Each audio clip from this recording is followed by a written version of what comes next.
The date is October 15th, 2000. We're at the Talladega Superspeedway for race 30 of 34 on the season, the Winston 500. After his win in the previous week, Bobby Labonte holds a 252-point lead over second place with only a handful of races to go. They're already preemptively etching his name on the championship trophy, but looming in third is the man who won this race a year ago, and the one in the spring, and the one 5 years before that, and another one, and another one, and another one, and another one. 9 wins total, to be exact, a track record that almost triples the runner-up. This guy must be pretty good, right? You have no idea. Slides it sideways and Earnhardt holds him off to win the race and knock down his 7th. 20 years of trying, 20 years of frustration.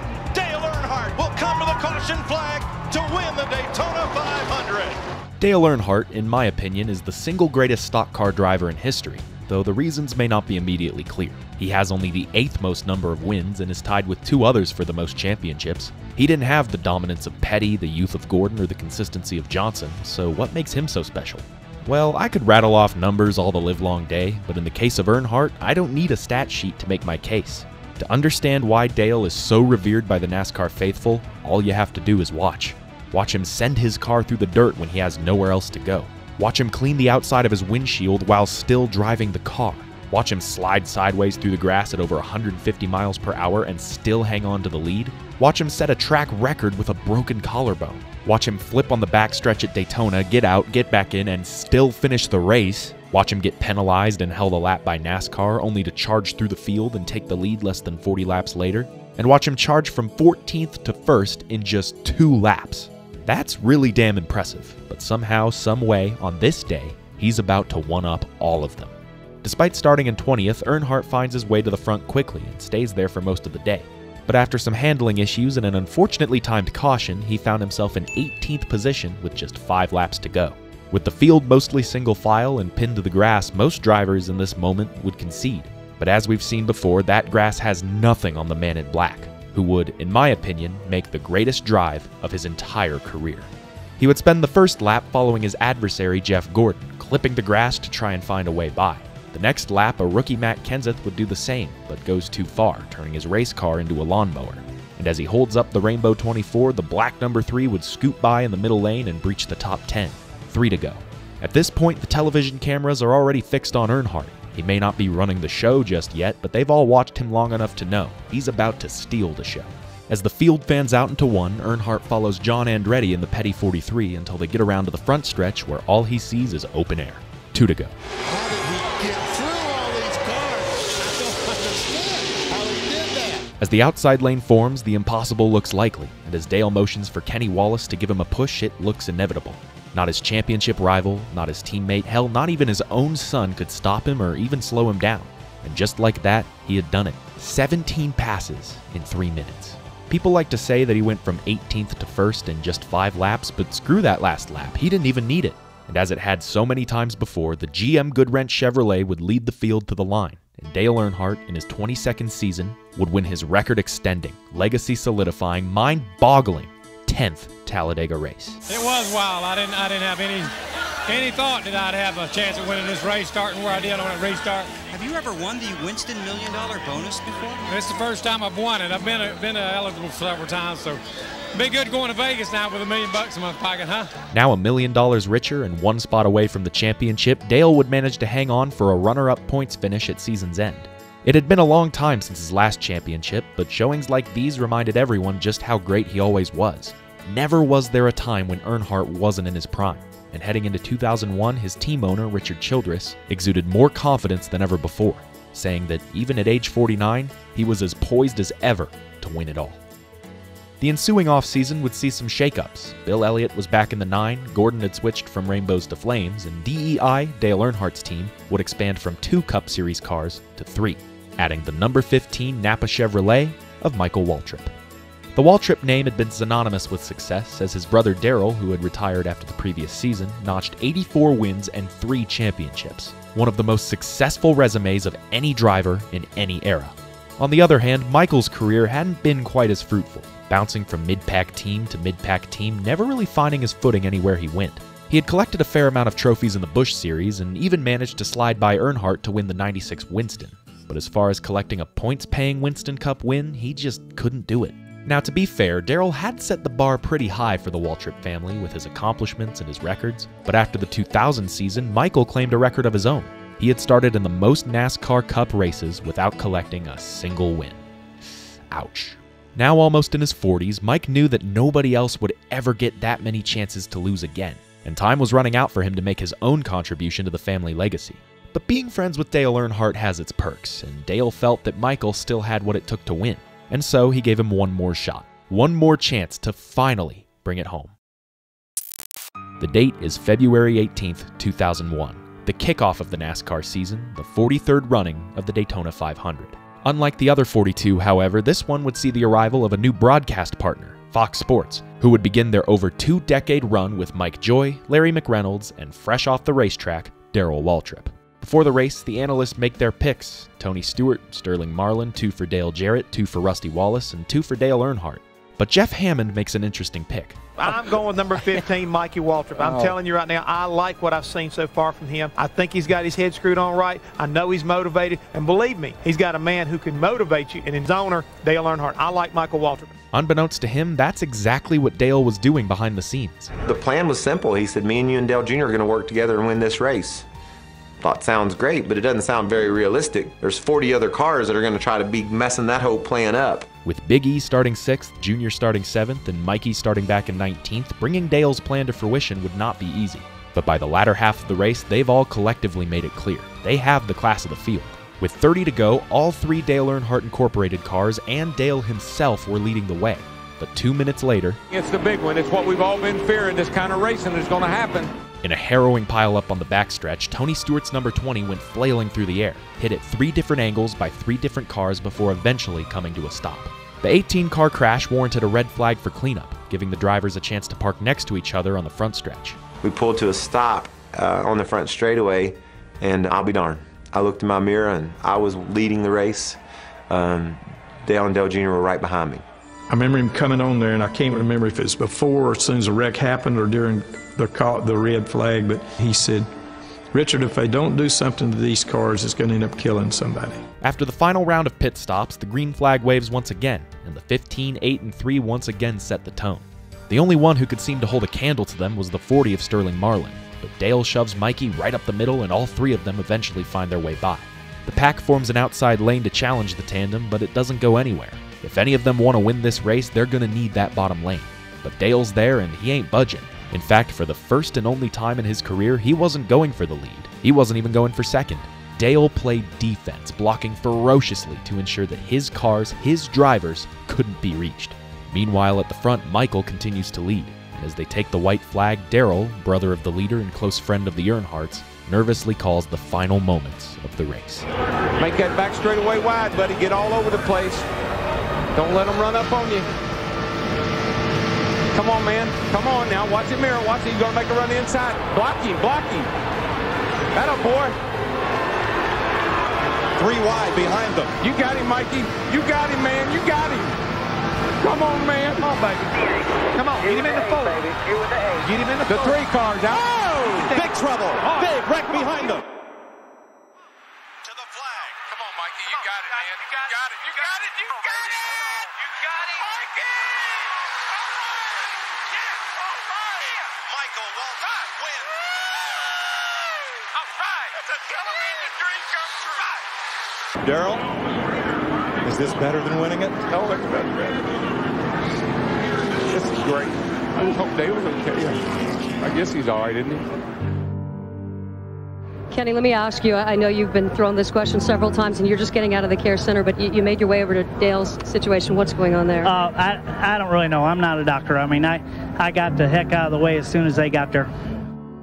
While Earnhardt's driver Michael Waltrip celebrates, Dale Earnhardt rides the back of an ambulance to the Halifax Medical Center. That's the irony of Daytona. This is undoubtedly one of the toughest announcements that I've ever personally had to make. But after the accident in turn 4 at the end of the Daytona 500, we've lost Dale Earnhardt. To this day, it's impossible to find the words that'll properly describe a tragedy of this magnitude.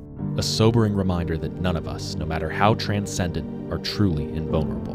But more so than that, it was the cruel release of a buildup that had been happening for some time. Dale wasn't the first, far from it. He was an addition to a long list of ambitious, promising lives taken way too soon. Some old, some young, some accomplished veterans, and others just getting their start. The risk of racing had always been known, but never had it hit so hard, so fast, and in such an unassuming way. Strides in safety were supposed to keep these kinds of things from happening.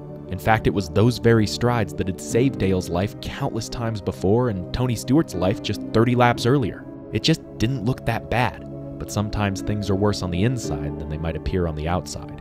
And inside that good wrench number 3, Dale went out on his own terms. No one more than him appreciated what it took to win this race.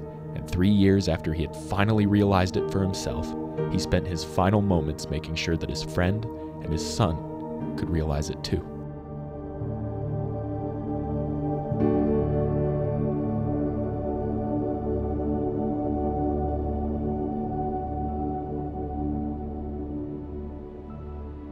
The date is February 26th, 2001, and the sport is reeling, trying to make sense of its single greatest loss, but begrudgingly pushes on to the next race on a rainy day in Rockingham. In stark contrast to the week before, people enter the track in mourning. Instead of bringing programs and scanners, fans arrive with flowers and pictures as a dark cloud looms, drizzling rain and setting the tone for what was sure to be a difficult race to endure.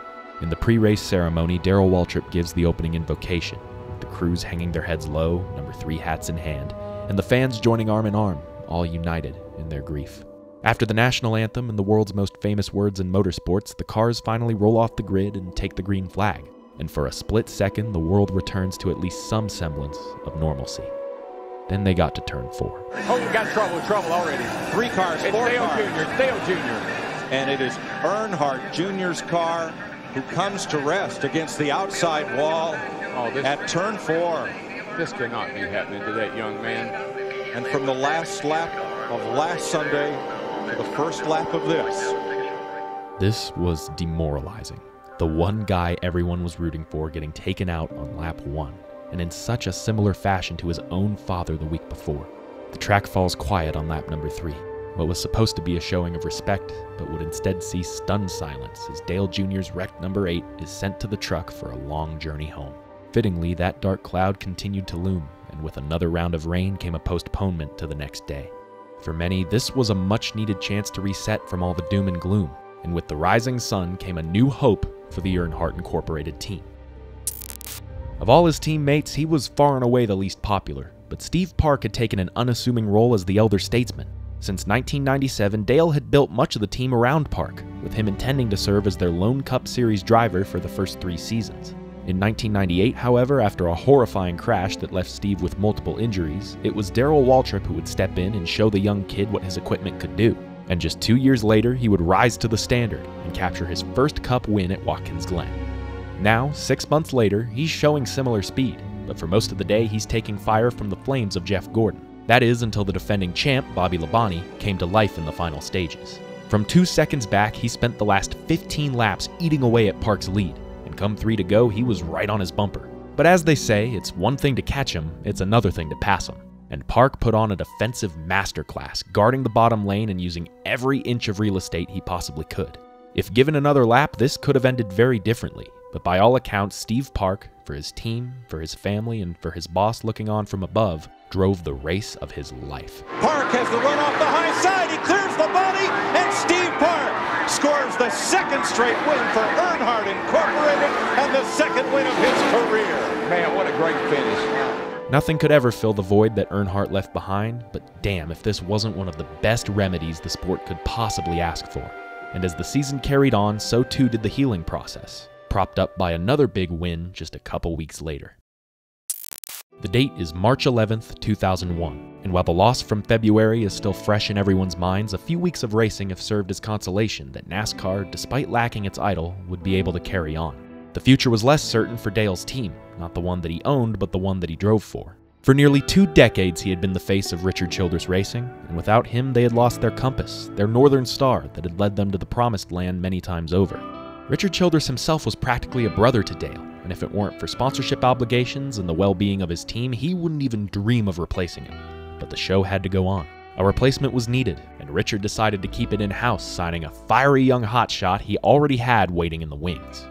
To kick off their Busch Series program in the year before, RCR signed 24-year-old Kevin Harvick to drive the AC Delco No. 2, and he lit up the charts in his rookie season by winning 3 races and finishing 3rd in points. A spot in the Cup Series was all but assured, but they still had a championship to chase, so in 2001 the plan was to give him another full season in the Busch Series and select starts driving the AOL No. 30. Daytona, however, would push him into the deep end, as young Kevin would suddenly be taking the helm of Richard's iconic flagship car, now painted in white and donning a number 29. This was already a turbulent time for the youngster. Besides getting married around the same time, he had already committed to a full season of Busch racing, which meant that in 2001, he'd have to run at least 68 NASCAR races, most of which came on back-to-back days. It would be a tall task for even the greatest to take, but Kevin was up to the challenge, and he proved it in his first few starts. Rockingham could have gone better, but 14th in your first Cup start is nothing to scoff at. And he would take his first top 10 the following week in Vegas, where Jeff Gordon would pick up his first of many wins on the year. For the fans, it was hard to get used to, seeing anyone but the man in black don those colors, but performance-wise, Kevin fit right in. It might not have been the situation he had planned on, but he sure was making the most of it, and that brings us back to today, the Cracker Barrel 500 at Atlanta Motor Speedway. As was the case with the previous 2 races, the opening laps would see an incident that would put a damper on the lap 3 salute. And once the green flag flew once again, the top 2 contenders would emerge as Kevin Harvick and Jeff Gordon. They would immediately stretch it out over the rest of the field, though after an early bobble by Harv, Gordo would take the point and lead his first of over 100 laps on the day. He was the heavy favorite, but in the closing stages, both he and Harvick found themselves trapped in a dogfight with 3 other cars. And what would ensue has to be one of the greatest examples of why people are so nostalgic for prime NASCAR. 3 wide line! Harvick the leader! Harvick eased it into 3 to get a good run off 4, and it got him the lead. This is incredible. Look at them. They're all over the place, high, low, and in the middle. And Harvick clears Nadu for the lead. As they already did almost 3 hours ago, the 29 and 24 would scoot away from the field. Only this time, Harvick was ready for it. He could have tried to block the bottom line again, but instead he would switch things up, taking the longer way around, but also conserving his momentum for the straightaways. As the white flag waves, Gordon is right in his tire tracks, even manages to pull alongside him. But Harvick would use the outside to his advantage one last time, and the 2 would go wheel to wheel all the way to the line. Just like a year ago, he's going to get him, though. He's going to get him. Gordon got loose. It's Harvick. Harvick by inches. Harvick by inches. Harvick by inches. When put up to the impossible task of taking over for a legend, Kevin Harvick did something that not even that legend could do. He won in just his 3rd Cup start. And just like the year before, the GM Good Wrench car would beat that year's champion by mere inches. For RCR, this was the ultimate form of redemption, not just because they were back in victory lane, but because they had found their future, a young man turned leader that would add to the team's legacy for years to come. And for the fans, it was perfect. The best race of the year ending in the best way possible. A better finish was almost inconceivable, but thankfully for our story, there was one more tribute to be made. At this point, every one of Dale's successors, from his friend to his driver to his replacement, had all found their own slice of solace. Well, all except for Dale Jr., who, while still as stout as ever, just couldn't seem to put it all together for a return to victory lane. As the summer drew closer, so too did a return to Daytona, and when the sport rolled into the site of its greatest tragedy, all eyes laid upon one man.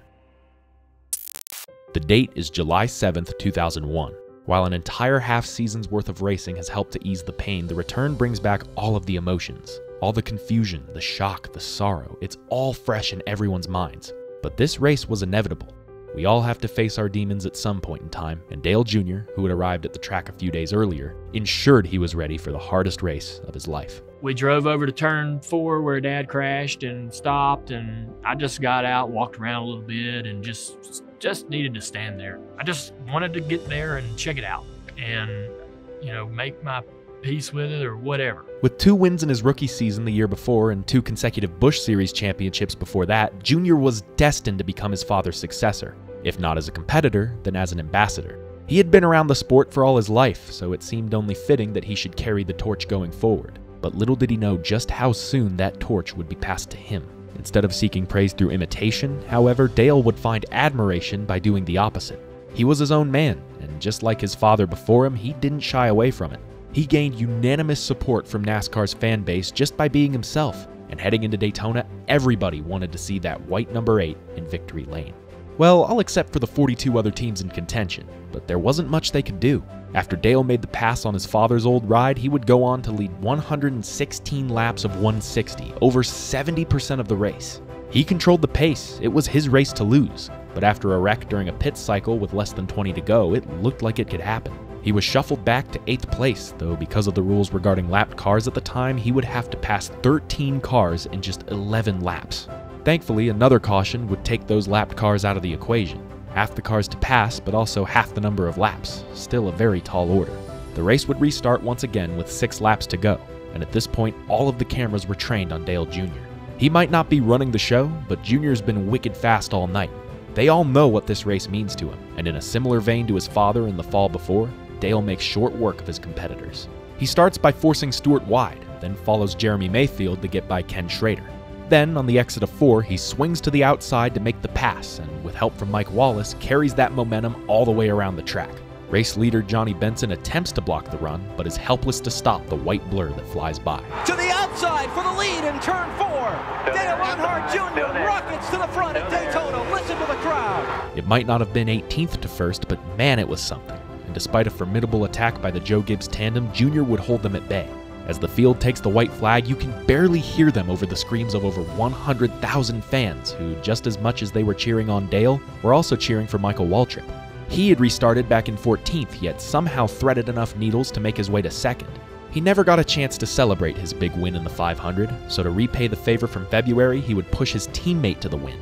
The most important win in NASCAR history. Michael Waltrip in 2nd, but it's going to be Dale Earnhardt Jr.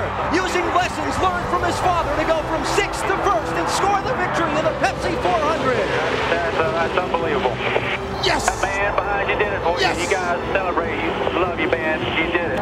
6th to 1st in the final 6 laps. Man, that's just so cool. Storybook ending. Oh, this is great.